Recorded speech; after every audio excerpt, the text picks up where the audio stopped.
அனைவருக்கும் வணக்கம். ஜோதிட குருமார்களுக்கும் ஆசான்களுக்கும் ஆர்வலர்களுக்கும் நான் என்னுடைய வணக்கத்தை தெரிவித்துக் கொள்கிறேன். ஜோதிடத்தில் இதுவரை எனக்கு கிடைத்த அனுபவத்தை நான் உங்களுடன் பகிர்ந்து கொள்கிறேன். கிரகங்கள் வலிமையானதா பாவங்கள் வலிமையானதா என்றால் கிரகங்கள் தான் வலிமையானது. கிரகங்கள் வலிமையானதா பாவங்கள் வலிமையானதா என்றால் கிரகங்களை விட பாவங்கள் வலிமையானதாக செயல்படுகின்றது. லக்ன பாவம் நின்ற நட்சத்திரத்தை வழிபட்டால் மூளை செயல்பாடுகள், சிந்தித்தல் திறன் இதெல்லாம் சிறப்பாக இருக்கும். இரண்டாம் பாவம் நின்ற நட்சத்திரத்தை வழிபட்டால் கையிருப்பு பணம் அதிகரிக்கும், பணத்தை பாதுகாக்கும் திறன் அதிகரிக்கும், செல்வத்தை அனுபவிக்கும் யோகம் அதிகரிக்கும், செல்வத்தை சேமிக்கும் திறன் அதிகரிக்கும். மூன்றாம் பாவம் நின்ற நட்சத்திரத்தை வழிபட்டால் சகோதரர்கள் இடையே உள்ள சண்டை சச்சரவுகள் குறையும், தன்னம்பிக்கை தைரியம் அதிகரிக்கும். நாலாம் பாவம் நின்ற நட்சத்திரத்தை வழிபட்டால் தேவைக்கு அதிகமாக பணம், கையிருப்பு பணம் அதிகமாகும். வீடு வாசல் சொத்து பத்து இந்த மாதிரி ஒரு வாழ்க்கையில் செட்டில் ஆயிடுவாங்க. ஐந்தாம் பாவம் நின்ற நட்சத்திரத்தை வழிபட்டால்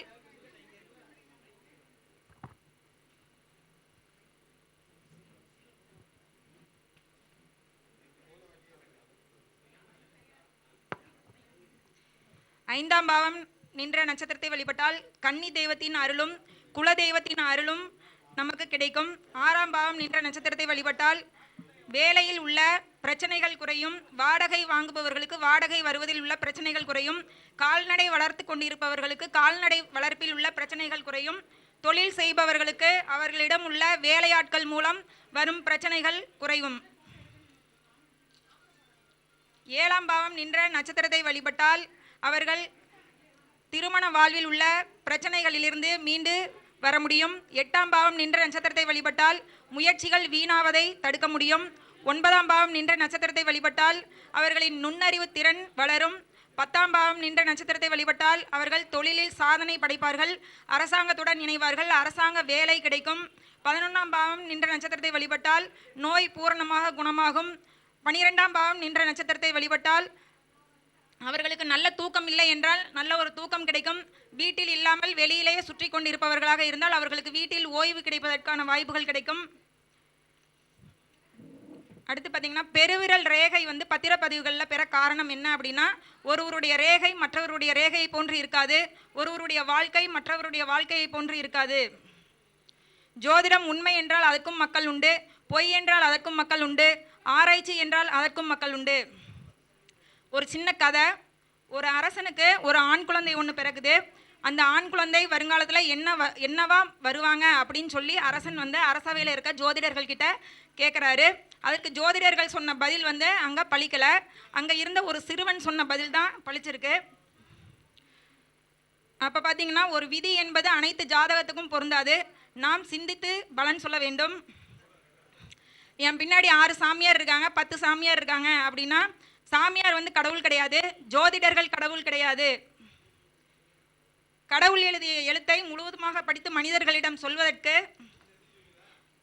ஜோதிடர்களுக்கும் சாமியார்களுக்கும் கடவுள் அனுமதி அளிக்கவில்லை. ஜோதிடர்கள் சாமியார்கள் மனிதர்களின் வழிகாட்டிகள்.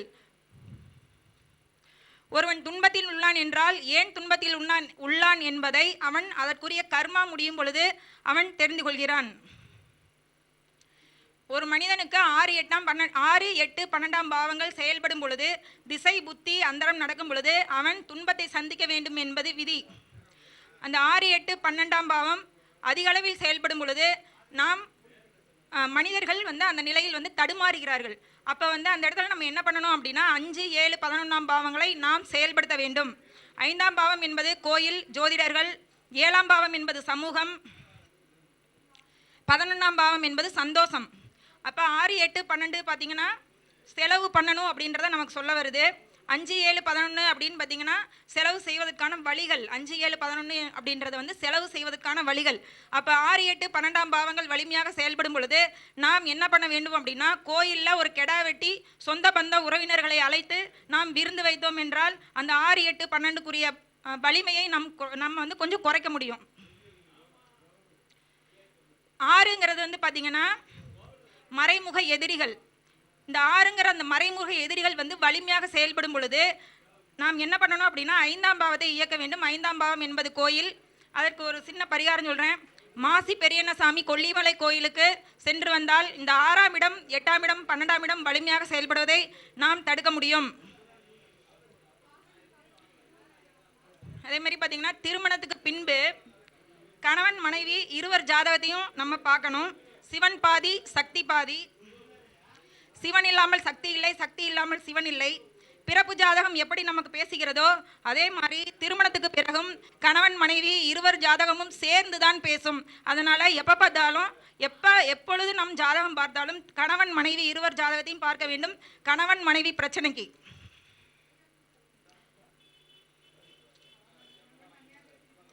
ஒரு கிரகம் பொருளாதாரத்தை இயக்கினால் அந்த மனிதன் எப்படி இருப்பான் என்றால், நேரத்துக்கு சாப்பிட மாட்டாங்க, தூங்க மாட்டாங்க, இரவு பகலாக வேலை பார்த்து சம்பாரித்து பொருளாதாரத்தை உயர்த்துவார்கள்.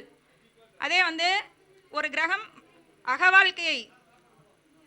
வாழ்க்கையை இயக்கினால் அவர்கள் எப்படி இருப்பாங்க அப்படின்னா, தேவைக்கு தகுந்த மாதிரி சம்பாரித்து மனமகிழ்ச்சியோடு வாழ்ந்துட்டு இருப்பாங்க. மொத்தம் சுருக்கமாக பார்த்தீங்கன்னா 2, 4, 6, 10ஆம் பாவங்கள் இயங்கினால் அவர்கள் பொருளாதாரத்தில் உயர்வை சந்திப்பார்கள். 8, 12ஆம் பாவங்கள் இயங்கினால் அவர்களின் பொருளாதாரம் சரிவை சந்திக்கும். 1, 3, 7, 11ஆம் பாவங்கள் இயங்கினால் தேவைக்கு சம்பாதித்து மனமகிழ்ச்சியோடு மக்கள் வாழ்வார்கள். 5, 9ஆம் பாவம் செயல்பட்டால் பிச்சை எடுக்காத குறையாக அவர்கள் பொருளாதாரமும் இழந்து மனம் நிம்மதியும் இழந்து இருப்பதை வைத்து வாழ்கிற மாதிரி ஒரு வாழ்க்கை அமையும். அதனால் மக்கள் சிந்தித்து செயல்பட வேண்டும். ஜோதிடர்களும் பலன் சொல்லும்போது சிந்தித்து சமயோசித புத்தியோடு பலன் சொல்ல வேண்டும். மக்கள் தங்கள் வாழ்க்கையில் என்ன நடக்கிறது என்று பார்த்து சிந்தித்து செயல்பட வேண்டும் என்று கேட்டுக்கொள்கிறேன். எனக்கு பேச வாய்ப்பளித்த சகோதர சகோதரிகளுக்கு நான் நன்றியை தெரிவித்துக் கொள்கிறேன். நன்றி, வணக்கம்.